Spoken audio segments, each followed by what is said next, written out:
তুই যখন আমাকে আদর করতে চাচ্ছিস, কিন্তু আমাকে কিন্তু আমার সর্বশরীর কিন্তু। তখন আমার দোস্ত বলল, আচ্ছা সমস্যা নেই, আমি তাই করব।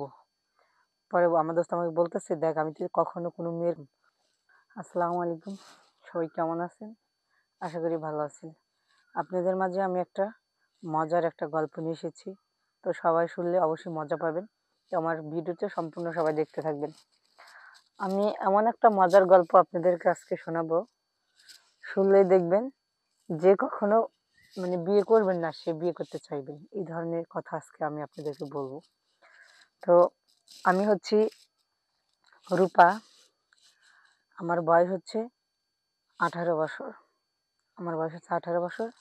তো আমি লেখাপড়া করতেছি। তো আমার সাথে আমার এক ফ্রেন্ড আমার সাথে এক ফ্রেন্ড পড়তো।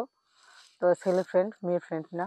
তো আ- আমার আমার সাথে ভালোই মানে চলতো, ভালোই কথাবার্তা বলতো, কিন্তু হচ্ছে আমার ফ্রেন্ডকে একদিন আমার বাসায় দাওয়াত করলাম।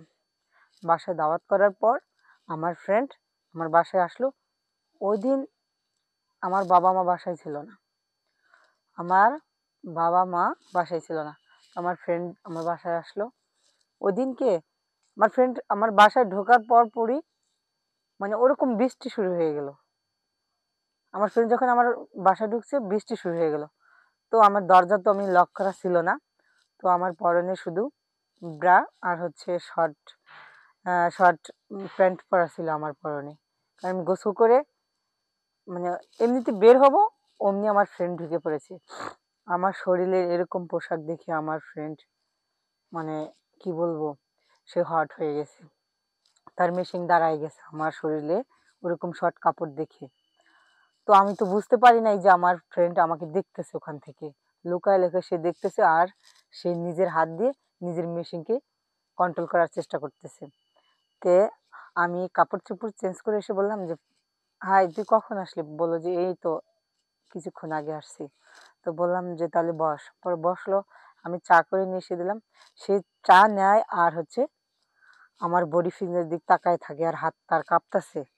মানে জীবনে ও কখনো কোনো মেয়ের সাথে সহবাস করে নাই, মানে কড়াকড়ি করে নাই, যেটা হচ্ছে ও কোনো মেয়েকে কখনো লাগাতে পারেনি।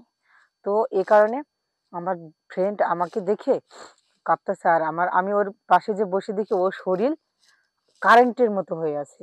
তা আমি বললাম, তোর শরীর এরকম ওকে? পরে বলতেছে, আমি তোকে একটা কথা বলতে চাই। পরে বললাম, বল। পরে ও আমাকে বলতেছে, দেখ তোকে তো আমি খালি তোর শরীরে কাপড় ছিল না, আমি তোকে দেখে ফেলেছি, তাই আমি চাইতেছি তোকে একটু আদর করতে, তুই আমাকে না করিস না দোস্ত। পরে বৃষ্টি, ঝিরিঝিরি বৃষ্টি, এই বৃষ্টিতে একটা পুরুষ যদি পাশে থাকে, মানে কি বলবো, ওই রাতটা শুধু মধুময় ছাড়া আর কিছু হবে না। তো আমারও মানে ওর দিক তাকালেই আমারও মানে লোভ লালসা ছিল, কিন্তু আমি বলতে পারিনি। যখন ও নিজের মুখ থেকে বলেছে তখন আমি একটু সাহস পেলাম। তখন আমি বললাম, আচ্ছা ঠিক আছে, তুই যখন আমাকে আদর করতে চাচ্ছিস, কিন্তু আমাকে কিন্তু আমার সর্বশরীর কিন্তু তোকে চেটে দিতে হবে। পরে আমার দোস্ত আমাকে বলতেছে, দেখ আমি তুই কখনো কোনো মেয়েকে লাগা, আজকে তোকে লাগাবো প্রথম। তোকে আমি লাগাবো, তুমি একটু বলবি। তুমি আচ্ছা ঠিক আছে। পরে এই বলে ও চার কাপটা হাত থেকে ফেলে দিল। দেওয়ার পরে আমাকে এরম ভাবে শক্তভাবে ধরে আমার ঠোঁটে কিস করতে শুরু করলো। ঠোঁটে তো শুরু করলো। ওর কিস খেয়ে আমি আরো পাগল হয়ে গেলাম। তখন আমাকে আস্তে আস্তে শোয়াই দিল। শোয়াই দেওয়ার পরে আমার কাপড়, আমার মনে হচ্ছে ও এর আগেও আরো অন্য মেয়ের কাছে গেছে, কিন্তু না, ও প্রথম। ও এরকম ভাবে আমাকে ধরার পরে আমি ফিল করলাম যে ওর ভিতরে যে ফিলিংসটা, এটা যদি আমি এখন না নিই, মনে হয় না আমি থাকতে পারবো। তো এই বলে শোয়ার পরে ও আমাকে টানা 2 ঘন্টা, টানা 2 ঘন্টা করলো না, শুধু আদর আর আদর। সর্বশরীর আমাকে আদরে আদরে ভরে দিল। দেওয়ার পরে 2 ঘন্টা পর সে আমার নিচের কাপড়ে মানে লাগানোর জন্য মেশিনটা বের করে ও কি করলো, হাতে থুতো দিয়ে মেশিনটাকে মানে বলটানো শুরু করলো, হাতে থুতা লাগাইয়া।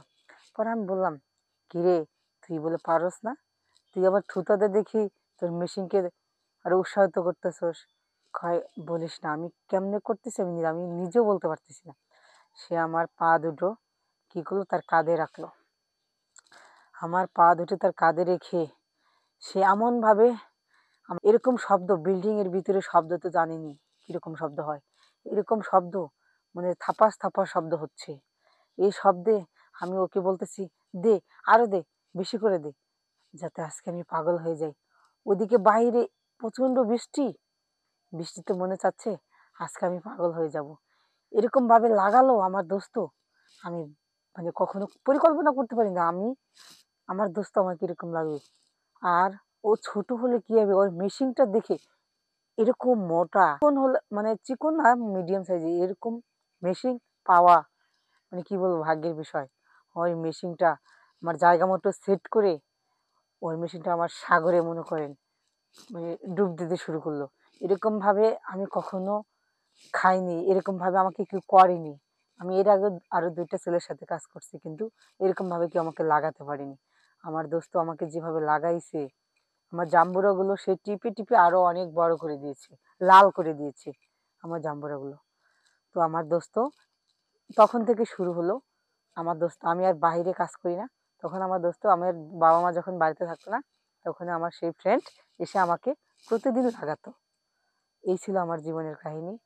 তো আপনাদের যদি এরকম ফ্রেন্ড থাকে তাহলে তো ভালোই। সেই মানে কি বলবো, সেই আদরের কথা, সেই রাতের কথা আমি এখনো বলতে পারতেছি না।